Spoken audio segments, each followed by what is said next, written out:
नमस्कार विद्यार्थियों। राजकीय स्नातकोत्तर महाविद्यालय देवली के यूट्यूब चैनल पर आपका स्वागत है। आज के हमारे पठन पाठन का विषय है रामचंद्रिका का धनुर्भंग भाग 2 पद्यावतरण। जैसा कि आप सबको ज्ञात है कि इससे पूर्व हमने धनुर्भंग भाग 1 में महर्षि विश्वामित्र के द्वारा जब जनक को ये कहा जाता है कि आप जन समूह को शिव धनुष लाने के लिए मत भेजिए, उसे अकेले राम ही उठाकर ले आएंगे। इस पर महाराज जनक प्रतिक्रिया स्वरूप उस धनुष की विशेषताओं का वर्णन करते हैं कि वह वज्र से भी अधिक कठोर है, कैलाश से भी अधिक विशाल है, कालरंद से भी अधिक कराल है। त्रिलोक के सारे देव उसे देख देख कर हार गए हैं। स्वयं गणेश भी उसे अकेले उठाकर नहीं ला सकते हैं, तो भला कोमल कमल के समान हाथ वाले राम उसे उठाकर कैसे ले आएंगे। ये हमने धनुर्भंग के पिछले पद्यावतरण में पढ़ा था। आइए अब धनुर्भंग भाग 2 का हम सस्वर वाचन करते हैं, ताकि इससे संबंधित कतिपय कठिन शब्दों का अर्थ एवं भावार्थ आप ग्रहण कर पाएँ, हृदयंगम कर पाएँ। मैं आपके लिए इसका सस्वर वाचन कर देता हूँ।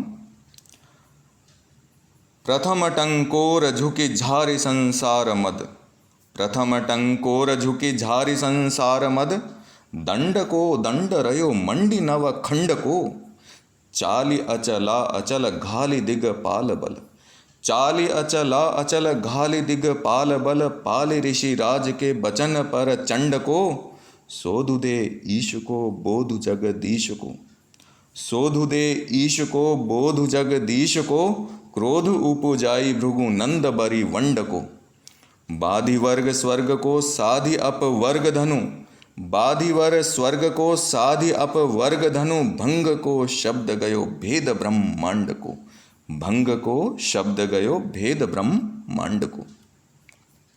ये आपका सस्वर वाचन था। आइए अब इस पद्यावतरण से संबंधित कुछ कठिन शब्दों का अर्थ हम जान लेते हैं। इस पद्यावतरण में आए कठिन शब्दों में से प्रथम है झुकी। झुकी का अर्थ यहाँ लिया गया है क्रुद्ध होकर, क्रोधित होकर। दूसरा शब्द है झारी। झारी का अर्थ है यहाँ नष्ट करके। फिर आया है चंड को दंड। चंड को दंड का अर्थ है कठोर धनुष। फिर है मंडी रयो। मंडी रयो का अर्थ है भर गया। नवखंड शब्द आया है, जैसा कि इससे विदित ही होता है। नवखंड का अर्थ है नवखंड, ब्रह्मांड के 9 खंड। घाली का अर्थ है तोड़कर, और दिग्पाल का अर्थ है इंद्र, वरुण, यम, कुबेर इत्यादि देवताओं से। भृगुनंद शब्द यहाँ परशुराम के अर्थ में प्रयुक्त हुआ है, क्योंकि भृगु के पुत्र अर्थात परशुराम। बरिवंड का अर्थ है शक्तिशाली, और अपवर्ग का अर्थ है यहाँ मोक्ष से। ये आपके कठिन शब्द और एवं उनके अर्थ। आइए इस पद्यावतरण के प्रसंग पर गौर करते हैं। प्रसंग में 3 बातों का उल्लेख हम करते हैं। पद्यावतरण के कवि कौन है, ग्रंथ कौन सा है, संदर्भ क्या है। तो कवि हैं केशवदास, ग्रंथ है रामचंद्रिका, और रामचंद्रिका के अंतर्गत इसका धनुर्भंग नामक पद्यावतरण। संदर्भ है कि इस पद्यावतरण में शिव धनुष के भंग होने की प्रतिक्रिया को कवि ने बड़ी ओजस्वी शब्दावली में व्यक्त किया है। ये अपना प्रकरण हो गया, संदर्भ हो गया। अब आइए इस धनुर्भंग पद्यावतरण की व्याख्या कर लेते हैं। व्याख्या में शब्द निर्माण करने के लिए, जोड़ने के लिए अंतिम पंक्ति पर पहले जाते हैं कि ये जो समस्त व्याख्या है कहाँ से प्रारंभ हो रही है, कहाँ से संबंधित है। ये संबंधित है धनुभंग को शब्द गयो भेद ब्रह्मांड को। अर्थात जब श्री राम ने शिव धनुष को तोड़ दिया तो उस शिव धनुष के भंग होने का जो शब्द है, जो टंकार है, जो कठोर ध्वनि है, वह समस्त ब्रह्मांड को भेद जाती है।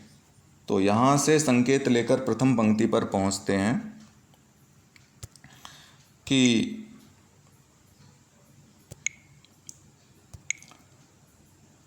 प्रथम टंकोर झुकी झारी संसार मद, कि जब श्री राम ने शिव धनुष को तोड़ दिया तो उस प्रथम कठोर टंकार का शब्द संसार के मद को नष्ट करके, भावार्थ है कि संसार के समस्त शक्तिशाली पुरुषों के दर्प अथवा घमंड को नष्ट करके।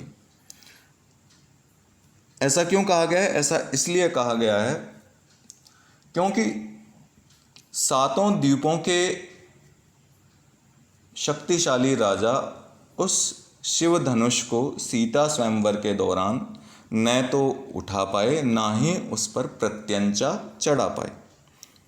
फलतः उनके स्वयं के शक्तिशाली होने का जो घमंड था वह इस प्रथम टंकार के माध्यम से टूट गया कि आपके अतिरिक्त भी संसार में ऐसे शक्तिशाली पुरुष हैं, ऐसा शक्तिशाली पुरुष है जिसने यह कार्य संपादित कर दिया है जो कार्य आप नहीं कर पाए थे। इसलिए यह कहा गया है झारी संसार मद, संसार के समस्त शक्तिशाली पुरुषों के दर्प अथवा घमंड को नष्ट करके वह जो प्रथम कठोर टंकार का शब्द है वह और क्या कर रहा है, मंडी नवखंड को, उसने ब्रह्मांड के 9 खंडों को अपनी उस भयानक भयंकर ध्वनि से भर दिया है। कौन से 9 खंडों को?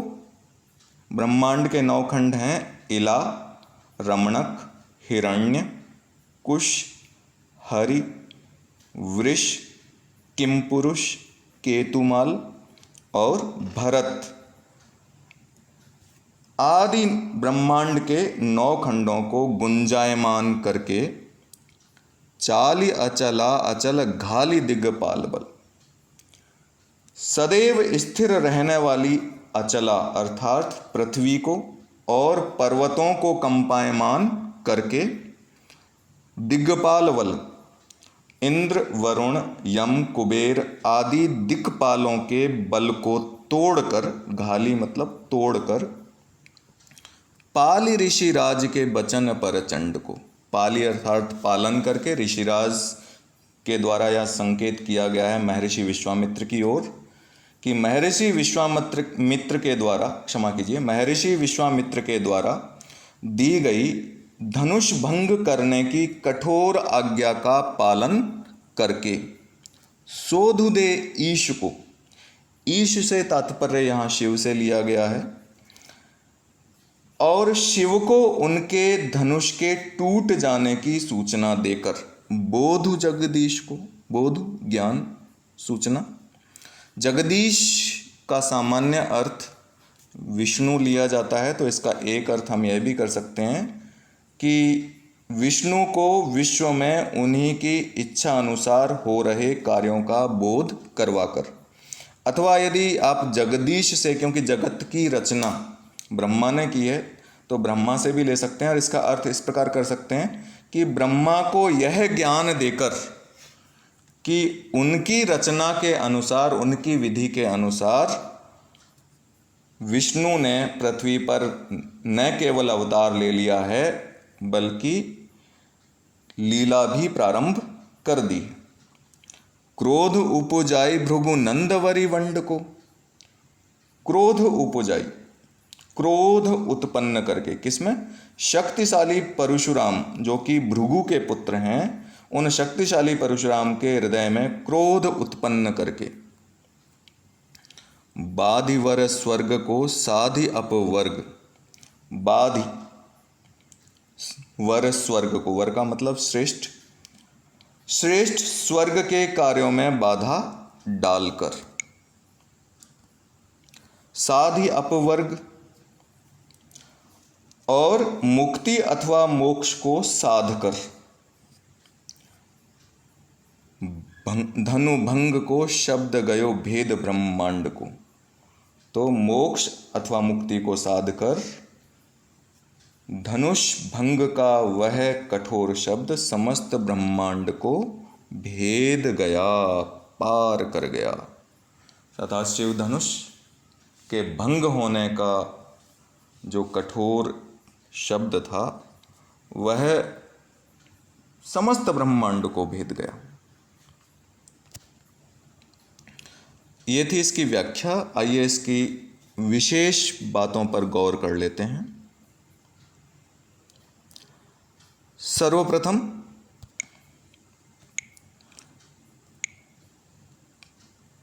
ओज है पद्यावतरण में, तो लिख सकते हैं कि कवि ने ओजस्वी भावों की अभिव्यक्ति की है, और जहाँ ओजस्वी भाव होते हैं वहाँ परुषावृत्ति होती है। तो ये भी लिख सकते हैं कि परुषावृत्ति का प्रभावी प्रयोग किया है, और कहीं न कहीं ये ओज गुण से और वीर रस से भी संबंधित हो गया।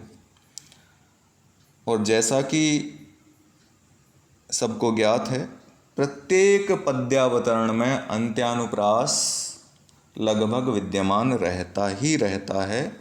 छेकानुप्रास और वृत्त्यानुप्रास भी प्राप्त हो जाते हैं। यह पद्यावतरण भी इसका अपवाद नहीं है। झुकी झारी में छेकानुप्रास है, चंड कोदंड में भी छेकानुप्रास है, अचला अचल घाली दिग्पाल में वृत्त्यानुप्रास है। तो न सिर्फ छेकानुप्रास वृत्त्यानुप्रास हैं बल्कि अंत्यानुप्रास भी विद्यमान है। तो आप सामान्य रूप से लिख सकते हैं कि इस पद्यावतरण में अनुप्रास अलंकार विद्यमान है। सहोक्ति अलंकार भी विद्यमान है। साथ ही अतिशयोक्ति का एक भेद संबंधा अतिशयोक्ति अलंकार भी विद्यमान है। जहाँ संबंध नहीं होने पर भी संबंध स्थापित मान लिया जाता है, कर दिया जाता है, वहाँ संबंध अतिशयोक्ति अलंकार मान लिया जाता है। उत्प्रेक्षा अलंकार इस प्रकार आप मान सकते हैं कि धनुष भंग हुआ और उसकी प्रतिक्रिया स्वरूप जो जो कार्य हुए वो कवि की कल्पना ही है। यद्यपि उत्प्रेक्षावाचक शब्दों का प्रयोग नहीं किया गया है, फिर भी यहाँ उत्प्रेक्षा अलंकार विद्यमान है। और यदि छंद की बात की जाए तो जैसा कि इस पद्यावतरण के ऊपर ही अंकित है आपके पाठ्य पुस्तक में कि विजया छंद है, तो आपको ये लिखना ही लिखना है। विशेष बातों के पश्चात अब बारी है गृह कार्य अंकित करने की। साधारण सा गृह कार्य है जो इस पठन पाठन के दौरान आए हुए शब्दों में, संकेतों में छुपा हुआ है। आपको बताना है कि ब्रह्मांड के 9 खंडों के नाम कौन से हैं। ब्रह्मांड के 9 खंडों के नामों का उल्लेख कीजिए। ये आपका आज का गृह कार्य। आज के लिए बस इतना ही। आप सभी का बहुत बहुत धन्यवाद।